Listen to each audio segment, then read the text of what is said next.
Hello guys, welcome back to AutoCAD Tips and Tricks videos. So இந்த வீடியோவில் நம்ம எதை பற்றி பார்க்க போகிறோம் அப்படின்னா, DXF ஃபைலாக நம்ம வந்து எப்படி எக்ஸ்போர்ட் எடுக்கிறது அப்படின்னு பற்றி பார்க்க போகிறோம். ஓகேவா?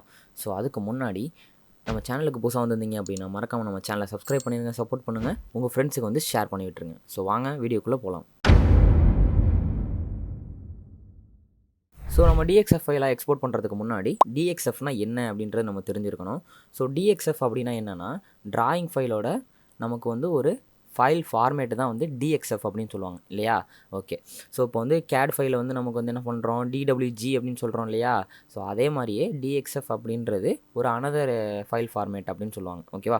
ஸோ DXFோட ஃபுல் ஃபார்ம் என்ன அப்படின்னா, டிராயிங் எக்ஸ்சேஞ்ச் ஃபார்மேட் அப்படின்னு சொல்லுவாங்க. ஓகேவா? டிராயிங் எக்ஸ்சேஞ்ச் ஃபார்மேட் அப்படின்னு சொல்லுவாங்க. ஸோ இந்த DXF எதுக்கு இந்த ஃபார்மேட் வந்து நமக்கு பயன்படுது அப்படின்னா, 3D பிரிண்டிங் இருக்குது பார்த்தீங்களா?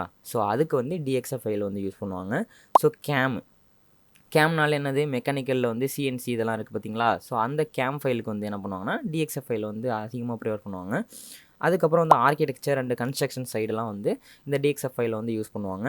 அதுக்கப்புறம் வந்து கிராஃபிக் டிசைன் யூஸ் பண்ணுவாங்க. அப்புறம் வந்து லேசர் கட்டிங் யூஸ் பண்ணுவாங்க. இந்த லேசர் கட்டிங்னா வந்து நமக்கு இந்த பிளேட் இதெல்லாம் வந்து கட் பண்ணுவாங்க இல்லையா?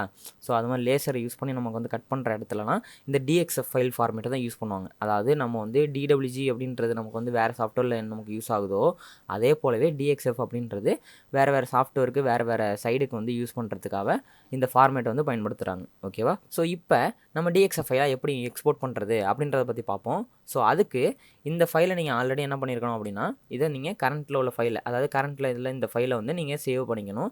ஸோ ஜஸ்ட் சேவ் பண்ணதுக்கப்புறம் இங்கே மேலே வந்து ஒரு ஐக்கான் கொடுத்துருக்காங்க பார்த்தீங்களா, சேவ் ஆஸ் அப்படின்னு சொல்லிட்டு ஒரு ஐக்கானு. ஸோ இந்த ஐக்கானை வந்து நீங்கள் ப்ரெஸ் பண்ணணும். ஓகேவா? ஸோ இந்த ஐக்கானை ப்ரெஸ் பண்ணிங்கன்னா இது வந்து எக்ஸ்போர்ட் பண்ணுற டேபுக்கு போகும். ஸோ இதில் பார்த்தீங்கன்னா அந்த ஃபைலோட நேம் கொடுத்துக்கலாம். நேம் கொடுத்ததுக்கப்புறம் கீழே வந்து ஃபைல் ஆஃப் டைப் அப்படின்னு கொடுத்துருக்காங்க இல்லையா?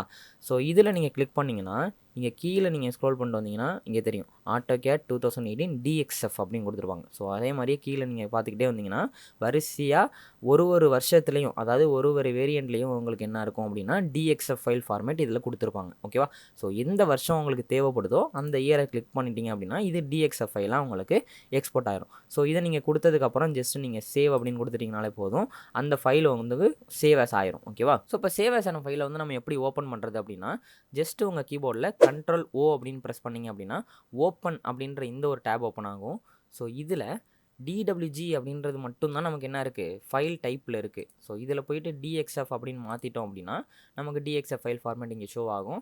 ஜஸ்ட் அதை நீங்கள் ப்ரெஸ் பண்ணிவிட்டு இந்த மாதிரி உங்களுக்கு DXF ஃபைல் வந்து உங்களுக்கு ஓப்பன் ஆகும். ஸோ நம்ம வீடியோட எண்டுக்கு வந்துட்டோம். ஸோ மறக்காமல் நம்ம சேனலை சப்ஸ்கிரைப் பண்ணுங்கள், சப்போர்ட் பண்ணுங்கள், உங்கள் ஃப்ரெண்ட்ஸுக்கு வந்து ஷேர் பண்ணுங்கள். இது மாதிரி அடுத்த ட்ரிப்ஸ் அண்ட் ட்ரிக்ஸ் வீடியோவில் சந்திக்கிறேன். Signing off.